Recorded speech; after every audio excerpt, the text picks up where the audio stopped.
नमस्कार. 9:30च्या बातमीपत्रात मी योगेश कोलते आपलं स्वागत करतो. सुरुवातीला एक नजर ठळक बातम्यांवर. लाखोंच्या उपस्थितीत तामिळनाडूच्या मुख्यमंत्री जयललिता यांच्यावर चेन्नई इथं शासकीय इतमामात अंत्यसंस्कार. राष्ट्रपती, पंतप्रधान यांच्यासह अनेक मान्यवरांनी जयललिता यांना वाहिली आदरांजली.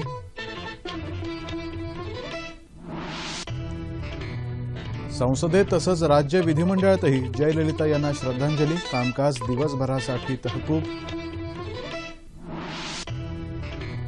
भारतरत्न डॉ. बाबासाहेब आंबेडकर यांच्या महापरिनिर्वाण दिनानिमित्त लाखो देशवासियांची आदरांजली. राज्यातही मुख्यमंत्र्यांसह विविध मान्यवरांचं अभिवादन. महामानव डॉ. बाबासाहेब आंबेडकर यांच्या इंदू मिल इथल्या स्मारकाचं काम लवकर पूर्ण करणार, मुख्यमंत्र्यांनी दिली ग्वाही. आणि नौदल प्रमुख सुनील लांबा यांची मुंबईत नौदल गोदीला भेट.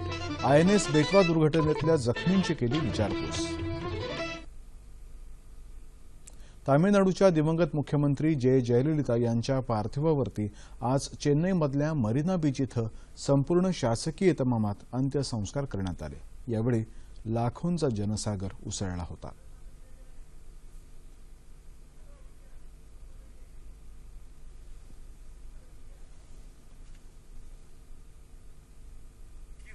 मरीना बीच इथं राज्यपाल चे विद्यासागर राव, माजी पंतप्रधान HD देवेगौडा, केंद्रीय मंत्री व्यंकय्या नायडू, काँग्रेस उपाध्यक्ष राहुल गांधी, काँग्रेसचे नेते गुलाम नबी आझाद आदींनी आदरांजली अर्पण केली.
जयललिता यांचं काल रात्री चेन्नई इथल्या अपोलो रुग्णालयामध्ये निधन झालं. त्या 68 वर्षांच्या होत्या.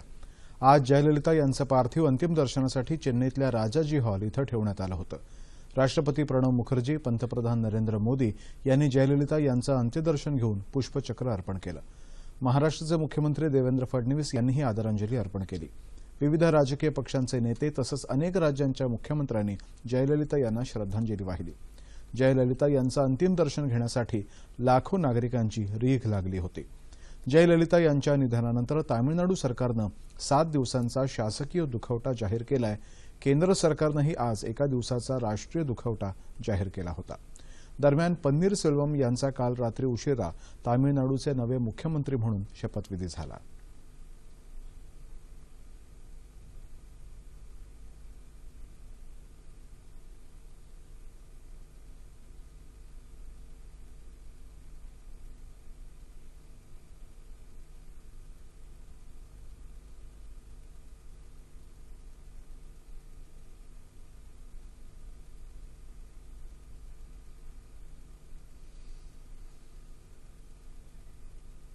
संसदेच्या दोन्ही सभागृहात आज तामिळनाडूच्या मुख्यमंत्री जयललिता यांना श्रद्धांजली वाहण्यात आली. त्यानंतर दोन्ही सभागृहाचं कामकाज दिवसभरासाठी तहकूब करण्यात आलं. राज्यसभेमध्ये सभापती हमीद अन्सारी यांनी जयललिता यांच्या निधनाबद्दल शोक व्यक्त केला. जयललिता यांना श्रद्धांजली वाहिल्यानंतर राज्यसभेचं कामकाज दिवसभरासाठी तहकूब करण्यात आलं.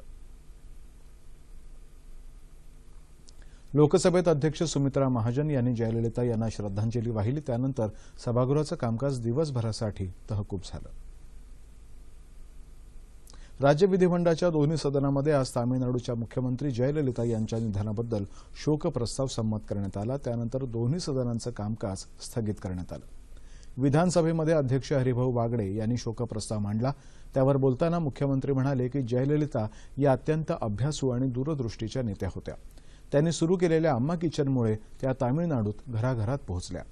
काँग्रेसचे पतंगराव कदम, राष्ट्रवादी काँग्रेसचे अजित पवार आणि शेकापच्या वतीनं गणपतराव देशमुख यांनी आपल्या भावना व्यक्त केल्यानंतर सभागृहाचं कामकाज दिवसभरासाठी स्थगित करण्यात आलं।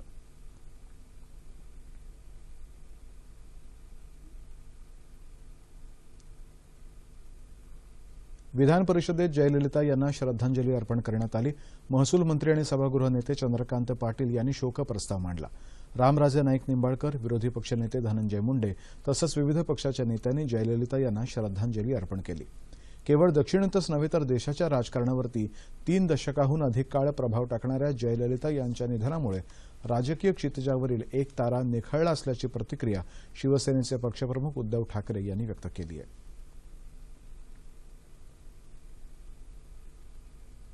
भारतीय राज्यघटनेचे शिल्पकार भारतरत्न डॉ. बाबासाहेब आंबेडकर यांच्या 60व्या महापरिनिर्वाण दिनानिमित्त बाबासाहेबांना देशभरातून अभिवादन केलं जात आहे। आज नवी दिल्ली इथं संसद भवनामध्ये राष्ट्रपती प्रणव मुखर्जी, पंतप्रधान नरेंद्र मोदी, लोकसभा अध्यक्ष सुमित्रा महाजन, केंद्रीय गृहमंत्री राजनाथ सिंग आणि इतर मान्यवरांनी बाबासाहेबांना अभिवादन केलं। महापरिनिर्वाण दिनानिमित्त मुंबईतल्या चैत्यभूमी इथं लाखोंचा जनसागर उसळला होता।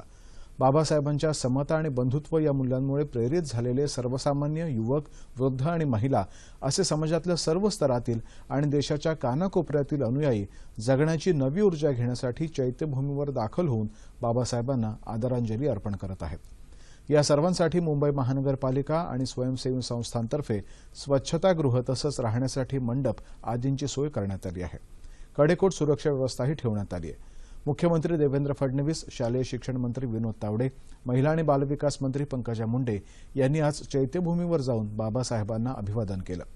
मुंबईत इंदू मिलमध्ये उभारण्यात येणाऱ्या बाबासाहेबांच्या स्मारकाचं काम लवकरच पूर्ण करणार असल्याची ग्वाही मुख्यमंत्र्यांनी यावेळी दिली। देशाला एक असं संविधान दिलं की ज्या संविधानानं प्रत्येक व्यक्तीला जगण्याचा अधिकार दिला, संधीची समानता दिली, समता अधिष्ठित अशा प्रकारचा एक समाज तयार होईल अशा प्रकारची संकल्पना या संविधानाने मांडली।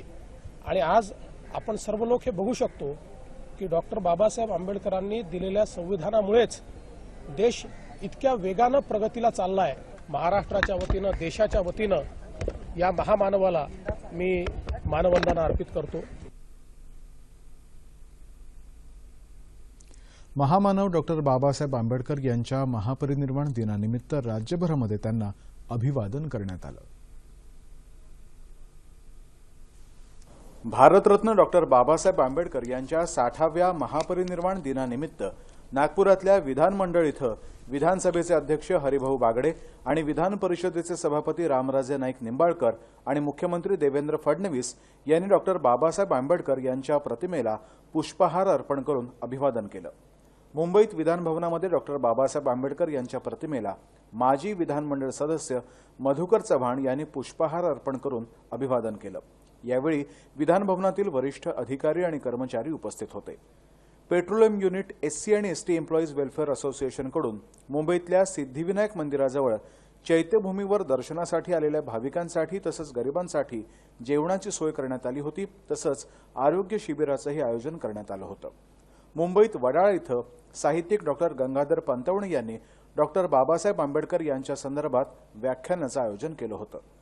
डॉक्टर बाबासाहेब आंबेडकर विचार महोत्सव समितीच्या वतीनं डॉक्टर बाबासाहेब आंबेडकर यांना स्वरांच्या माध्यमातून आदरांजली वाहण्यात आली।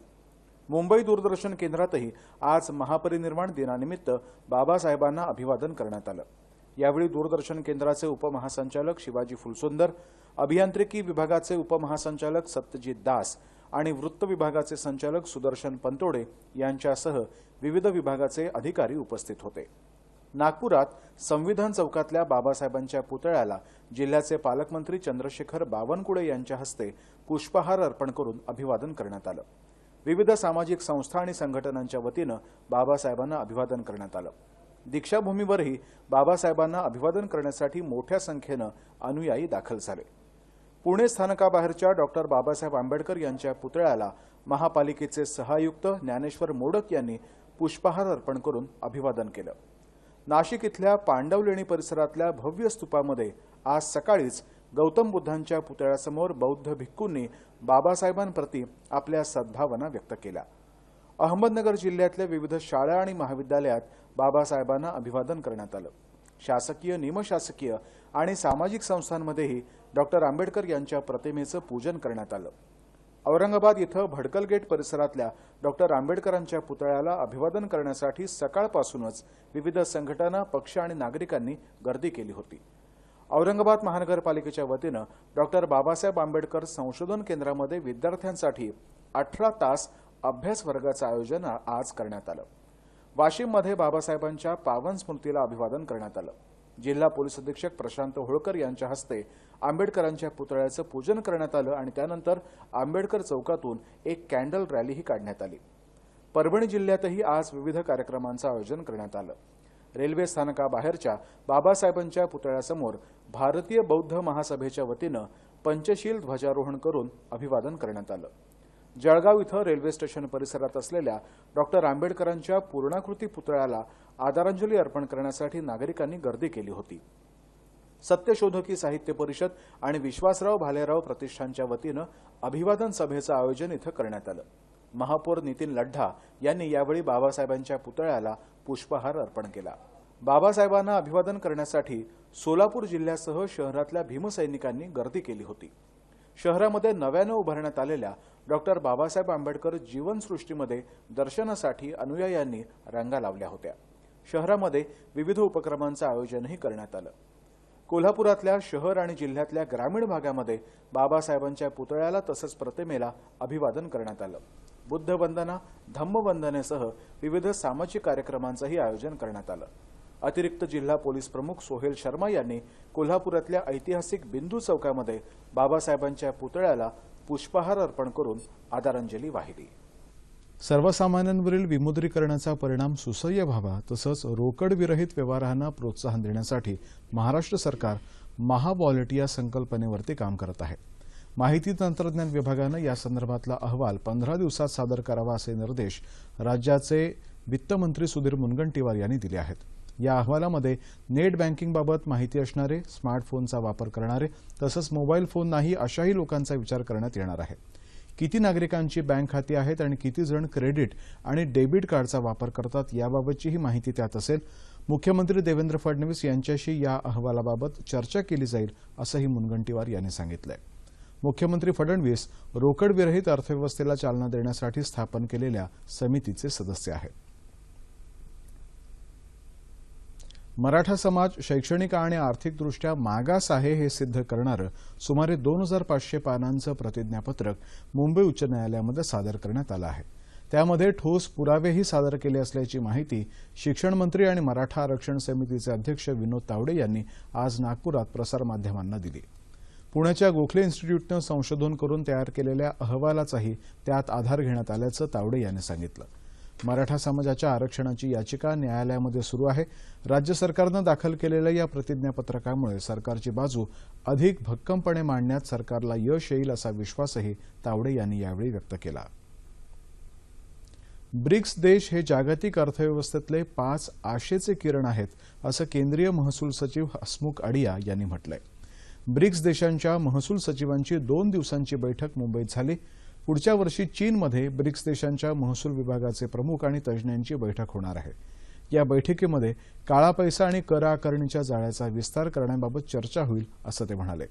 मुंबईत झालेल्या या बैठकीमध्ये मुख्यत्वे करून कर आकारणीच्या मुद्द्यावरती चर्चा झाली।